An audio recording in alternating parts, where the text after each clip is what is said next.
Welcome to Stuff You Missed in History Class, a production of iHeartRadio.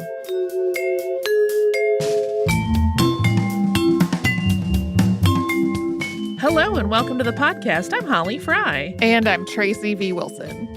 Back when we did our episode recently on Peter Roget, I mentioned that the 8th Earl of Bridgewater was an episode I would absolutely like to do. And here we are, and I was right. I really enjoyed it. And this one also, I did not realize at the time, accidentally dovetails in a nice way on the Great Stork Derby and Charles Millar's will, because it too features a will that could be described as uncommon and capricious in its provisions. However, unlike Millar's will, which led to people putting their lives and their livelihoods in jeopardy, this one is just the silly stuff and no one has to compete.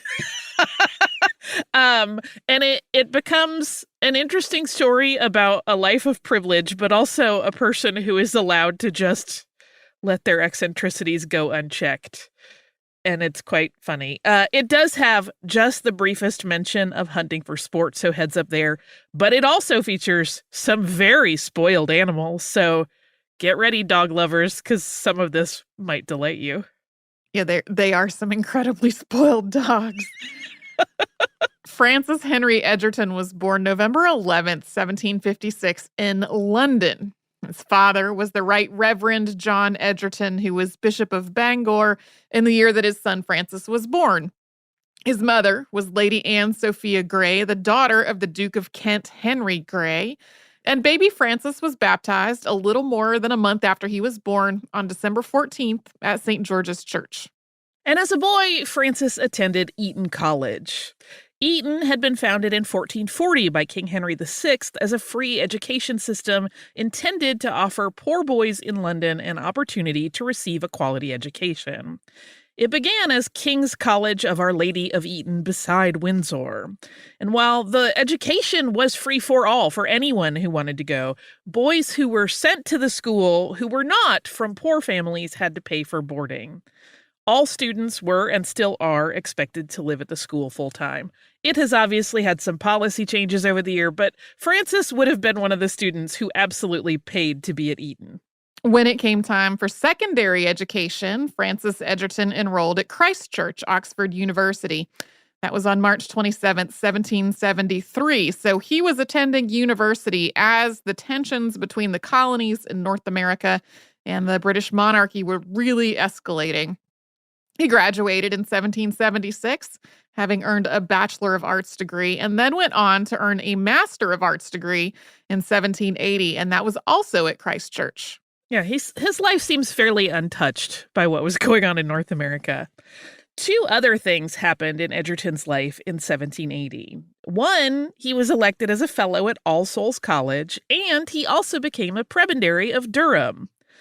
Let's talk for just a second about that prebendary situation and Francis Egerton often being referred to as a clergyman. He was a clergyman with the Church of England. Technically, he never gave a sermon. He was not particularly hands-on in any of the churches that were listed under his care. Those include, in addition to that position at Durham, being named rector at Middle Shropshire in 1781, after which he had to resign that prebendary, and in 1787 becoming rector at Whitchurch, Shropshire. These positions were really kind of largely honorary, and they came with a stipend. But the actual job of doing the work was performed by a proxy. So the title of Reverend is applicable, but he was definitely not someone who had dedicated his life to the church. So you may be thinking, if that's the case, how did he land those appointments? And that was good old-fashioned nepotism. His father had appointed him a prebendary of Durham. His father's cousin, Francis Egerton, 3rd Duke of Bridgewater, had given him 2 rectories. And that Bridgewater was, incidentally, the one who built Bridgewater Canal. We'll be talking more about that in just a moment. Yeah, so also just to level set, there are at this point 2 Francis Egertons in the story. One is the one that we're talking about primarily. His father's cousin, also Francis Egerton, is the 3rd Duke of Bridgewater. We will often refer to him just as the Duke, so you know that he is an older gentleman relative in the family. Egerton became a Fellow of the Royal Society a year after becoming a Fellow of All Souls, so that was 1781. In 1791, he was named as a Fellow in the Society of Antiquaries. He was in a position of being fortunate enough to be a lifelong academic without having to worry about income at this point, and he particularly enjoyed studying natural theology. That was the effort to establish religious truth through rational argument. Francis was also a Freemason, and thanks to his family, money, and ability to promote the organization and society, he was a highly placed member. In a letter dated February 6, 1786, Major Charles Sheriff, who at the time was working to reestablish Freemasonry in Shropshire, wrote a letter to the Grand Secretary of the organization, which read, quote, "My senior warden, the Reverend Mr. Egerton, son of the Bishop of Durham's, and our rector here left us on the 3rd. And from the conversation that passed between us respecting the fraternity, although he knows but very little of it, yet as he will be advised by me, and appoint me his deputy Grand Master, I have advised him, as he is known to Lord Effingham, to get appointed for the county, he being a man of family and fortune. It will be the means of promoting the craft in this county, and wherein that is concerned, I always yield, and especially so when the person who tills the chair is ready to receive advice. In this case, it is of little moment who is in it. Further, on my own part, I have never filled any chair yet as a Mason that I found anyone could talk to me." But his answer was ready for him.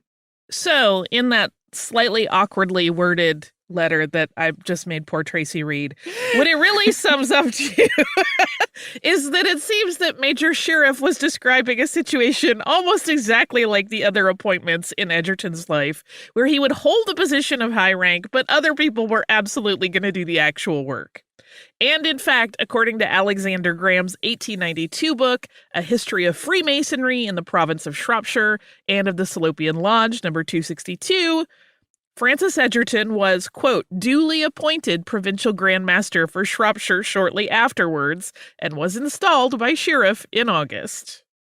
In 1792, Francis moved in with his father's cousin, the other Francis Egerton, 3rd Duke of Bridgewater, and that is where he stayed for quite a while, in an apartment at Bridgewater House, which was located in Cleveland Court in London. He also traveled with the Duke out to the Duke's Manor in Worsley. The Bridgewater Canal was opened in 1761, and it was built so the Duke could transport coal from his mines in Worsley into Manchester. So when the younger Egerton was there, he saw its workings and his relatives' management of it.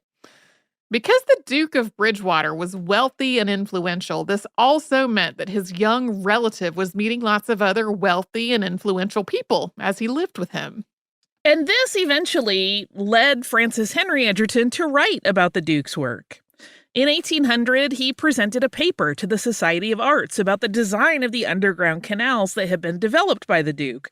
And that won Francis Egerton, 3rd Duke of Bridgewater, a gold medal for his invention. The younger Francis Egerton did not win a medal, but his paper describing the inclined plane that was fundamental to the canal's design was published in multiple journals, and it was also translated into other languages, so he got a good bit of clout out of the whole situation. Egerton's life carries a sort of duality with regard to his behavior and personality. On the one hand, he really was a fairly serious, dedicated, and accomplished academic. And on the other, he was extremely eccentric in ways that have certainly raised some eyebrows in regards to his mental condition. Yeah, there are times where you'll read write-ups about him where they're talking about his work and they're like, but he also did things that made him seem like he was perhaps not in his right mind. We'll talk a little bit more about his academic work, but I promise we're getting to some fun stuff. We did mention earlier his interest in natural theology, but he never actually wrote a book about that, although he did write 20 books in his lifetime. He did, however, include a mention of natural theology in an addenda that he published to his most well-known publicly published work. He privately published a lot of it. That well-known work was Hippolytus of Euripides, and that book was first published in 1796 by Clarendon Press. And the notes that he published, which talked about natural theology, among other things, did not come out until 25 years later. John Campbell, first Baron Campbell, offered a critique of some of Egerton's work writing family biographies, calling one of them the, quote, worst piece of biography that he had ever seen. This particular piece of writing had been about Thomas Egerton, 1st Viscount Brackley, who had been Lord Keeper and Lord Chancellor for Queen Elizabeth I. Francis was proud of his family heritage and his ancestry, even though he was apparently very critical of a lot of the members of his family.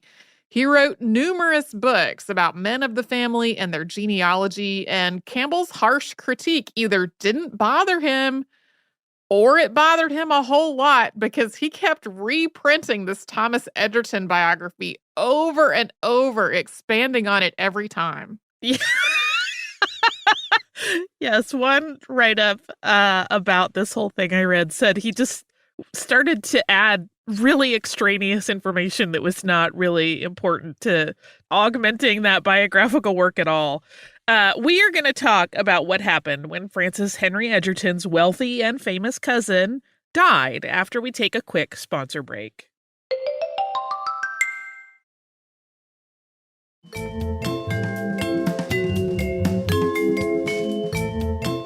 As for the relative who had been so much a part of Egerton's life, the Duke of Bridgewater had ultimately disappointed his cousin's son. When the Duke died in 1803, Francis had expected that he was going to inherit a significant part of the estate, as he had been living alongside the Duke for more than a decade, and they had been very, very close. And he did receive a significant inheritance. According to the Oxford Dictionary of National Biography, the Duke left him £40,000. That's a lot of money. But he thought that he was going to inherit the estates, and he was really unhappy that he did not. Prior to the Duke's passing, Francis had publicly stated to a lot of people of prominence that he intended to write a biography of his relative. But several years after the Duke died, Egerton, still apparently smarting from what he felt like was a snub, wrote an announcement that he would not be memorializing the third Duke of Bridgewater in writing. This inheritance playing out the way it did probably stung more than it normally would have due to some unfortunate timing. In 1802, which was the year before the Duke died, France and the United Kingdom had signed the Treaty of Amiens, and that had ended the War of the Second Coalition. And so Francis, who was in his late 40s, had traveled to France for an extended visit. He was still there when the treaty was broken in 1803, and things once again became hostile between the two countries. As a Brit, he found himself under house arrest. He was trapped in a country he claimed not to like all that much to begin with. And that happened just a few weeks after he received word that the Duke had died. Egerton was trapped in Paris for 3 more years. Whether you think that is a hardship. He was finally only able to return to England in 1806. That had just taken considerable work and finagling on the part of his friend, the scientist Sir Joseph Banks. In January 1808, Francis Egerton's position among the titled families of England was elevated. Although he was not the son of an earl, he was granted the title and precedence of an earl's son.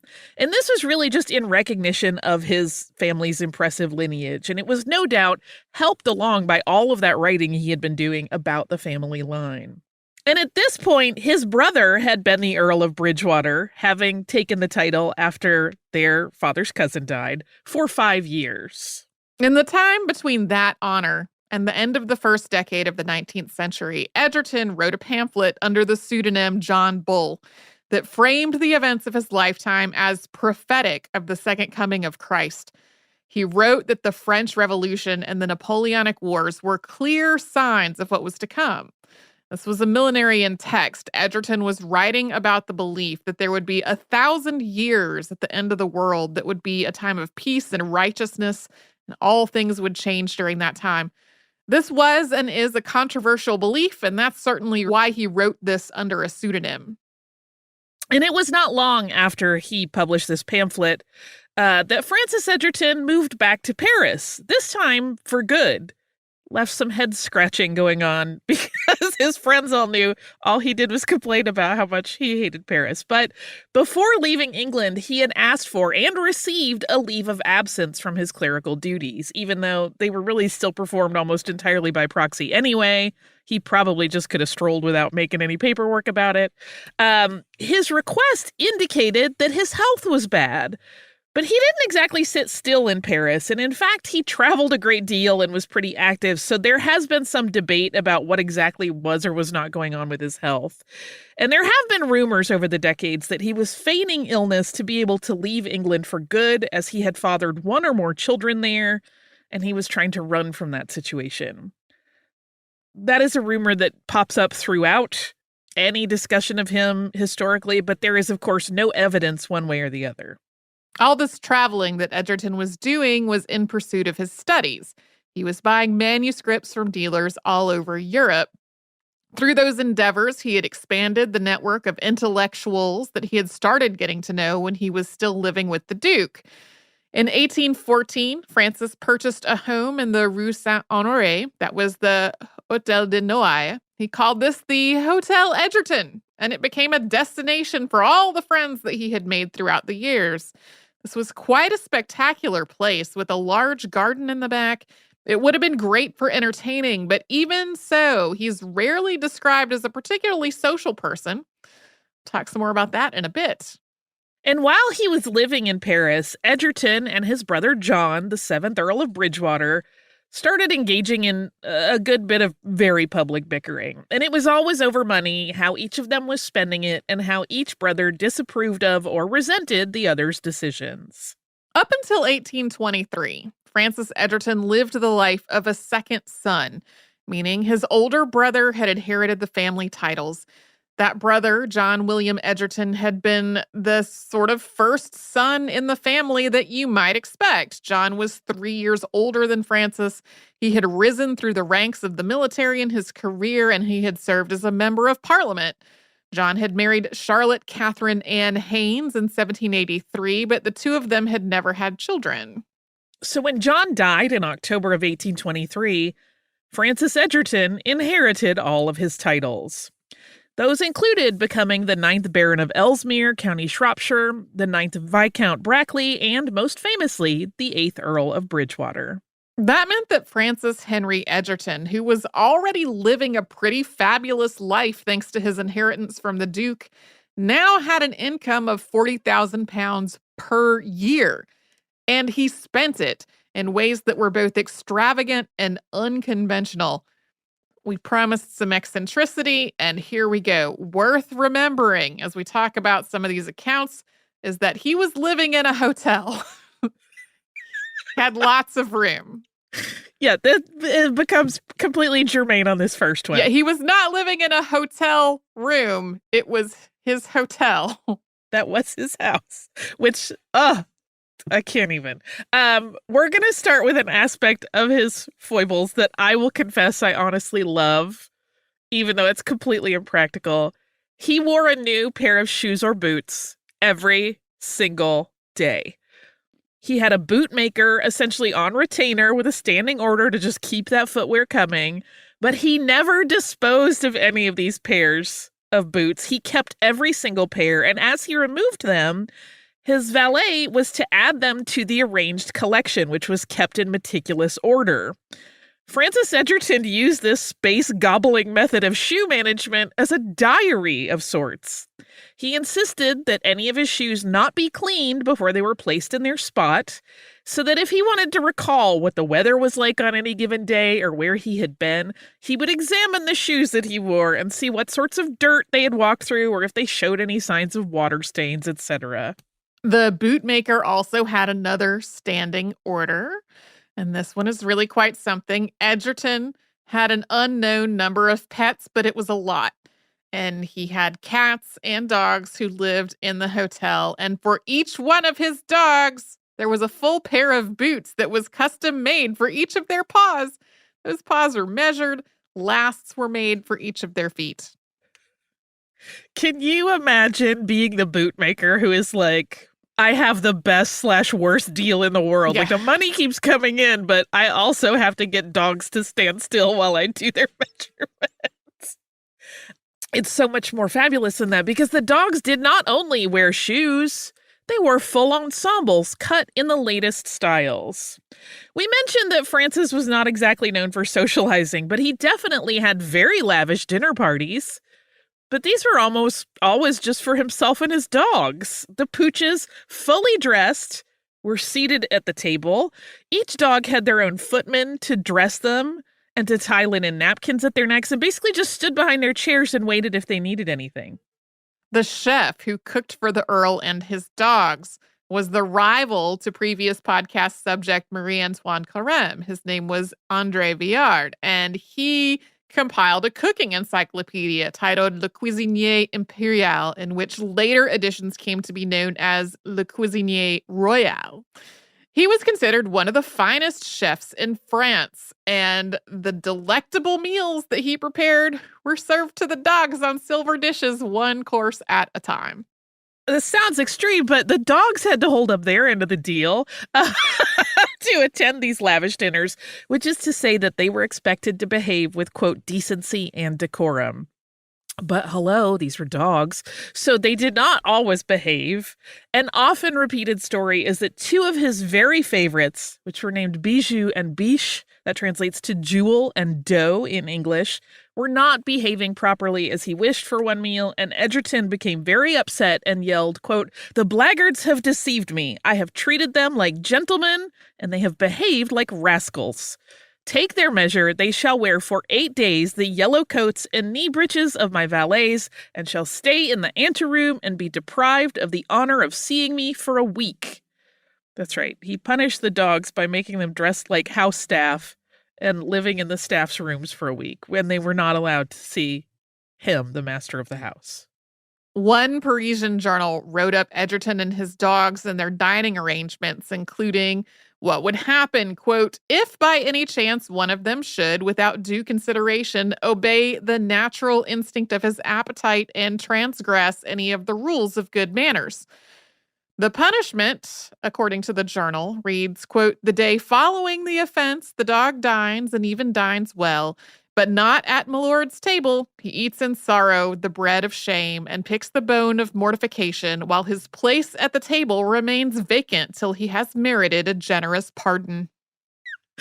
I wanted to include that just because of the bread of shame. Yeah. As an aside on these meals that were served at Hotel Egerton, apparently even though he had one of the finest chefs of the day working in his kitchen, in the event that he did have a human guest for dinner, and sometimes he did, the Earl would have them eat what he thought was just a fabulous English delicacy, boiled beef and potatoes. And this was apparently not particularly popular with any of said guests. We'll get to even more of the curious behavior of Francis Egerton in a moment, but first we will hear from a sponsor that keeps Stuff You Missed in History Class going.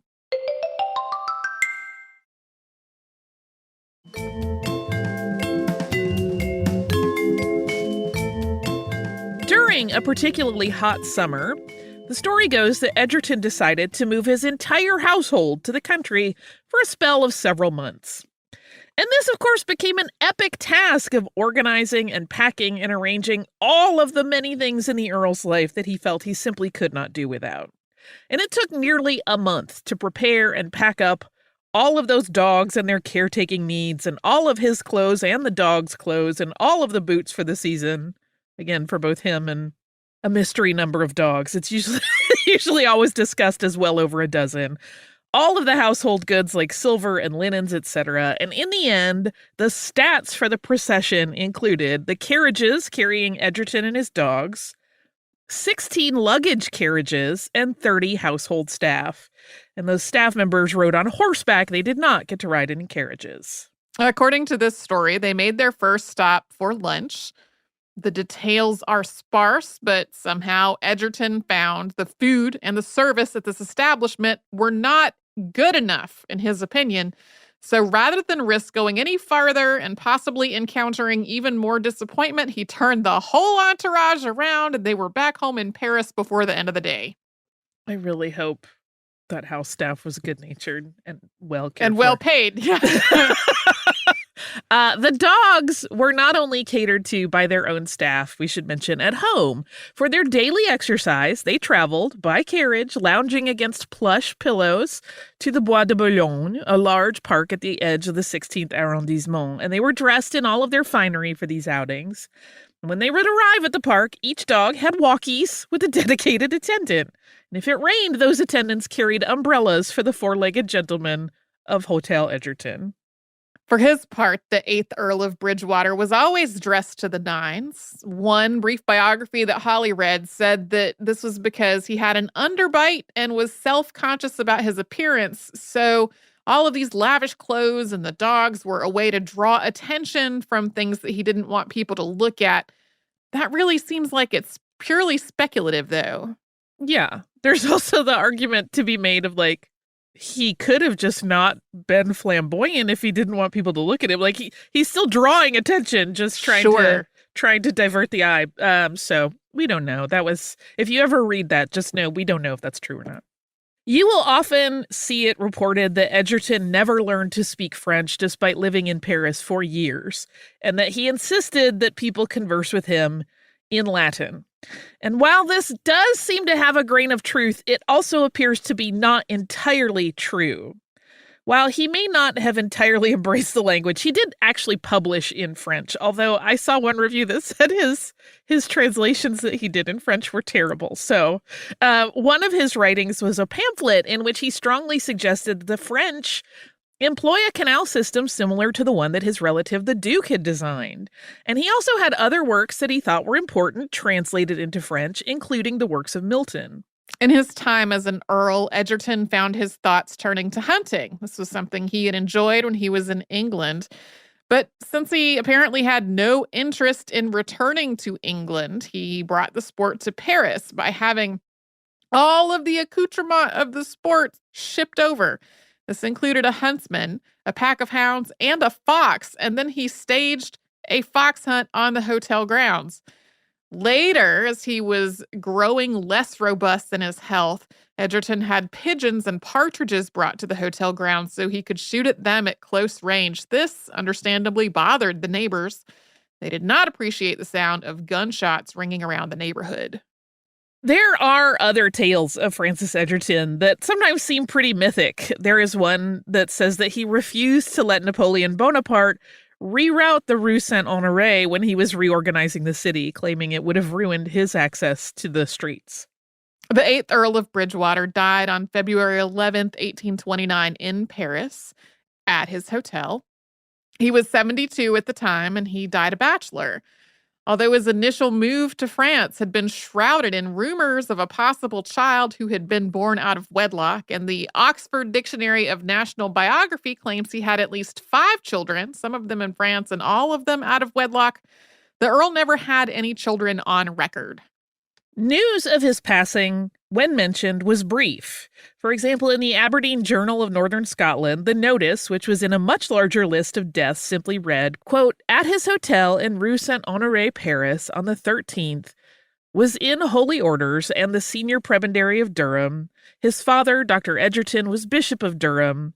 He succeeded his brother, John William, in 1823, but dying unmarried, the title is extinct." He was buried at Little Gadsden, Hertfordshire, on March 4th in Bridgewater Chapel. Bridgewater's will was unusual, and it reflected his eccentricities. He had made it out almost exactly 4 years before his death on February 25th, 1825. It passed through probate court as a proven document in April of 1829. We mentioned in our episode on Peter Roget that Bridgewater set aside money for the writing and publication of a series of books on, quote, power, wisdom, and goodness of God as manifested in the creation. That money was a sum of £8,000, which was left to the Royal Society with the understanding that the Society president would appoint the appropriate authors to carry out this task.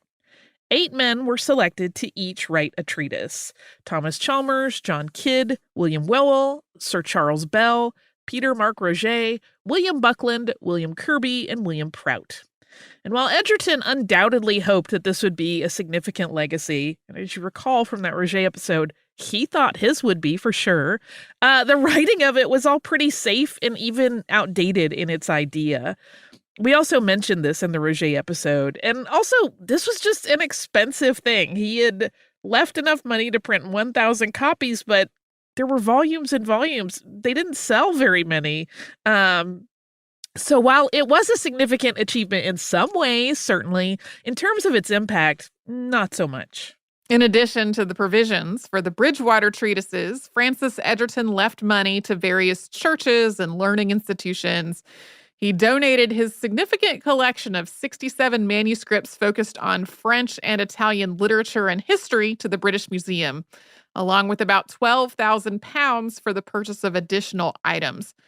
15 years after Francis Egerton's death, his cousin Charles Long, Baron Farnborough, left another £3,000 to the Bridgewater Fund. The British Library maintains the Egerton collection to this day and continues to add to it. It has acquired nearly 4,000 new pieces with money from that fund. The Earl's will also allocated money to ensure that his home in Paris could continue to operate just as if he were still alive for a full 2 months.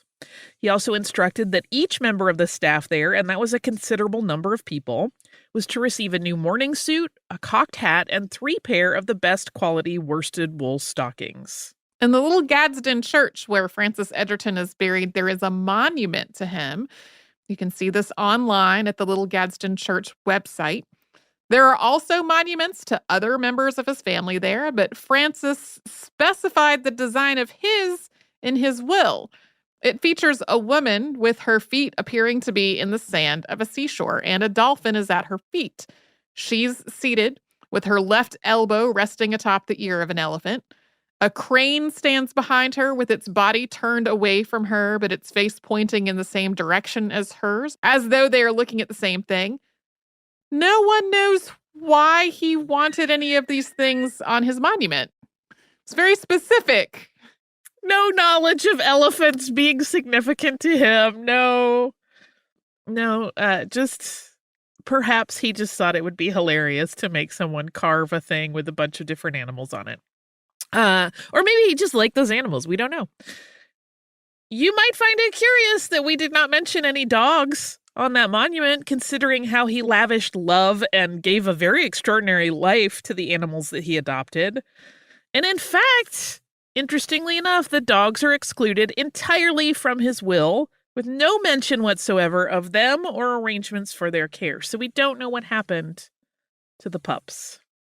My hope, although this is a very made up in my head hope, is that they stayed with the people who had been their minders, that those were good relationships, but that's just my fairy tale version of how this goes. Do you have some listener mail? I do. I have a listener mail from our listener Stephanie, who writes us about our eponymous food recent episode where we talked about fettuccine alfredo. Writing, I adored your recent eponymous food episode. As a culinary school grad and former food writer, I love all your eponymous food episodes, but the origins of fettuccine alfredo hit me much harder than the others. After the birth of both of my sons, I experienced a side effect of postpartum anxiety, separate from postpartum depression, but less talked about, in which I completely lost my sense of taste and also my appetite. Anxiety can do this to some people in the sense that it messes with your neurology and causes you to experience anhedonia, loss of pleasure in things, and it's awful. I know some people have anxiety reactions that make them eat more in order to get some pleasure, but that is not the case with me. With my second son, my anxiety was so profound that it did become depression, and even scarier was that I ended up losing a dangerous amount of weight just because of my extreme disinterest in food and everything else. Luckily, I did get help, and when I stopped breastfeeding and weaned my son, everything improved. I don't have a problem talking about this, mostly because I don't think we have enough conversations about the realities of postpartum health and how it's not just depression. Now I recognize that Alfredo's wife might not actually have been suffering from postpartum anxiety or depression, but the lack of appetite following the birth of their child in a time where we really didn't talk about postpartum health really resonated with me. Therefore, I completely love the idea that maybe this amazing dish was created as a caring husband's cure for postpartum issues. Thank you again for all you do. Not only do I look forward to your episodes, but so do my history-obsessed 12-year-old and his younger brother. Cheers and best wishes, Stephanie. Stephanie, thank you for this, because I agree. It's one of those things I know so little about it. I have not had a child. I certainly have lots of friends and relatives who have, but I do feel like postpartum issues are one of those things that are like not discussed. And for some people, it's just because it's private and they don't want to relive it by discussing it. But I also think it's important that people just know that sometimes you can have anxiety. It can manifest in lots of different ways. In my dreams, fettuccine Alfredo cures every possible known problem. That would be my excuse for all those gallons I said I eat. But I'm so glad that things turn around and that your kids sound like they are happy and healthy and that you all listen.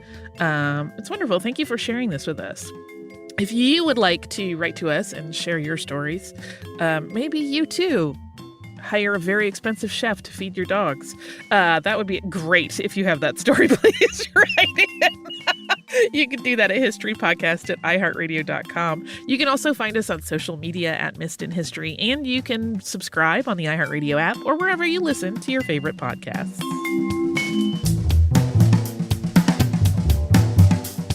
Stuff You Missed in History Class is a production of iHeartRadio. For more podcasts from iHeartRadio, visit the iHeartRadio app, Apple Podcasts, or wherever you listen to your favorite shows.